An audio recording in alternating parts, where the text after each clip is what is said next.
Greetings, this is Pastor Jared, and I'm coming to you with another midweek video. This time I'm going on a little bit of a different track to try to get our minds on something perhaps a little bit different. And I wanted to do this mostly because I started a new book and it's been so good that I had to somehow communicate it to the congregation.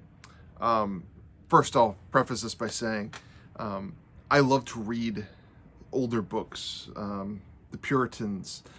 Puritans were a much maligned group that were actually much better than what Nathaniel Hawthorne would have you believe. In fact, much of what he has in, say, The Scarlet Letter, the novel, is not true. The Crucible is how we know about some of the Puritans in Salem with the witch trials. That is not a good picture of them. In fact, if you have a picture of them culturally, there's a book that's called Puritans at Play, that was about the leisure and the fact that the Puritans created a lot of the things that we have as our leisure and entertainment today. They were people who loved life and they loved God. And they often wrote in such a way that was not stodgy and detached and wooden, but actually very warm. If you compare actually the Puritans to much of what had been in the Church of England at the time, the difference would not be that the Puritans were necessarily just more heady, but that they were more hearty. And there was a book that I had read a while ago that was so good, if I can find it here. Thomas Goodwin was one of these Puritans, and he wrote a book called The Heart of Christ in Heaven Towards Sinners on Earth. And it's really good, except he wrote in the 1600s. And it's very hard to read today. In fact, I think probably the average person in our church would take about 5 minutes a page to just try and figure out what he's saying. But when you get what he's saying, it's so good. Well, recently there's a man who's written a book and published it because he found so much good in Goodwin that he wanted to set it to more of a modern language version, in a sense, and take what he learned from him and distill it in his own words. And he ended up writing this book because what Goodwin is getting after there is the heart of Christ. How does he think of us? How does he feel about us? Which is an interesting language, even in that. But also, how does he move towards us? How do we personally relate to Christ? And so there's a guy named Dane Ortlund, wrote a book called Gentle and Lowly. And it's really just looking at scriptural passages and saying, what do we know about Christ? And one of the things that he discovers that he finds is so fascinating is Jesus only describes himself really once in the Gospels, when he talks about his heart. And what words does he use for that?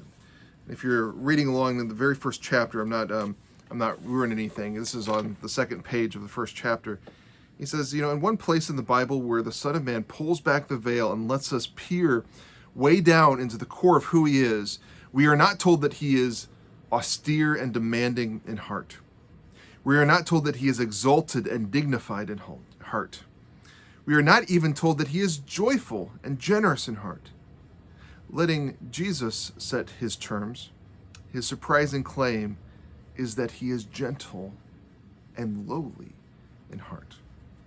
That's the verse for Matthew 11. He says, I am gentle and lowly in heart. And then he just unpacks that a little bit. What does it mean to be gentle? What does that word mean? Eventually, in looking how it's used other places, says meek, humble, gentle.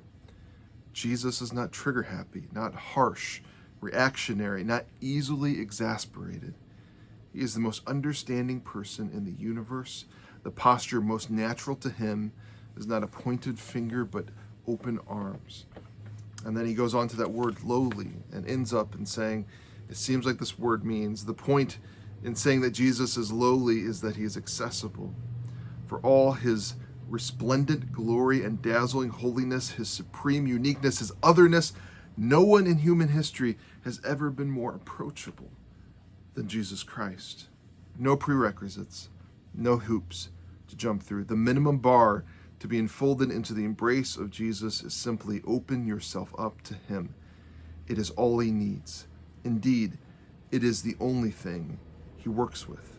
And he says, when he says, all who labor and are heavy laden. You don't need to unburden or collect yourself and then come to Jesus. Your very burden is what qualifies you to come. No payment is required. He says, I will give you rest.